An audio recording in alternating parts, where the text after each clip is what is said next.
है। कुंभ मेले के दौरान आने वाले श्रद्धालुओं को पर्यावरण संरक्षण एवं गंगा संरक्षण के लिए क्या संदेश देना चाहेंगे? जी।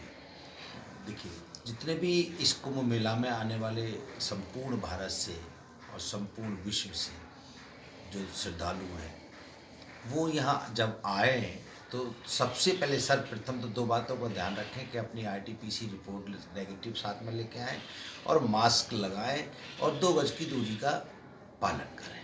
उसके बाद गंगा मैया पूर्ण पवित्र है। गंगा जगत जननी पूर्ण पवित्र देवी है। उस माँ भगवती में स्नान करने से व्यक्ति के पाप मुक्त होते हैं।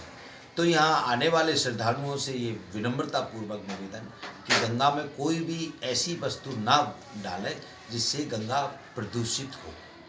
गंगा की सफाई रखना उनका दायित्व है, क्योंकि गंगा उनको धर्म के कार्यों में पूर्ण सिद्धि करने की पवित्रता प्रदान करती है। यदि व्यक्ति को सिद्ध होना है महात्माओं में, तो उसको गंगा मैया ही प्रदान करती है शक्ति पवित्रता की। इसी प्रकार धर्मात्मा जब यहाँ आते हैं तो वहाँ पर गंगा के तट पर बैठे हुए सन्यासी, बैठे हुए ब्राह्मण उनका जब पूजन करते हैं तो उसकी साक्षी माँ गंगा होती है, इसलिए उनके हृदय में पूर्ण पवित्रता आती है और विकार मुक्त होते हैं।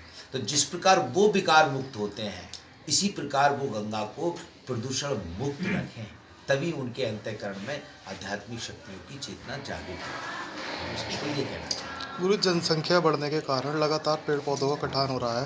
तो कुंभ मेले के दौरान क्या कुछ ऐसा संदेश दिया जाएगा जिससे प्रकृति का संरक्षण भी हो? हाँ, ये बहुत सुंदर प्रश्न है।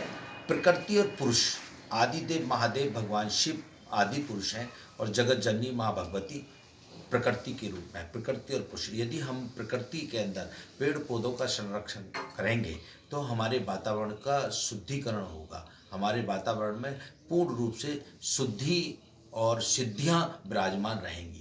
जब वातावरण में शुद्धि और सिद्धियां विराजमान रहेंगी, जब व्यक्ति प्रकृति में बैठ कर के स्वच्छ हवा के माध्यम से साधना करता है, तो उसके अंतःकरण में शुद्धि जब जाती है, शुद्ध वायु जब जाती है, तो उसकी 5 ज्ञानेंद्रिय और 5 कर्म इंद्रिय पवित्रता को धारण करती हैं। इसलिए प्रत्येक व्यक्ति का दायित्व है कि अपने अस्तित्व की रक्षा करने के लिए हम सबसे पहले प्रकृति की रक्षा करें। प्रकृति की रक्षा कैसे होगी? हम जहाँ भी जाएं पेड़ पौधों में जल दें, पेड़ पौधे नए लगाएं, जिससे कि हमारा पूरा वातावरण शुद्ध हो।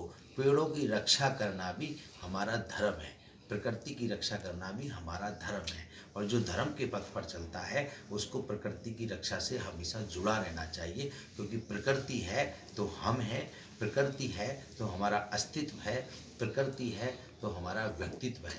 इसलिए इन पेड़ों में सब में जीव हैं, इन पेड़ों के अंदर ब्रह्म है, इन पेड़ों के अंदर देवी देवताओं की शक्तियां हैं। इनकी औषधियों से हमको बल मिलता है, आत्म चेतना जागृत होती है और आध्यात्मिक ऊर्जा मिलती है। इसलिए मैं सबसे निवेदन करूंगा कि वृक्षों के प्रति संयम, सेवा, साधना और समर्पण का भाव लेकर के प्रकृति की रक्षा करें।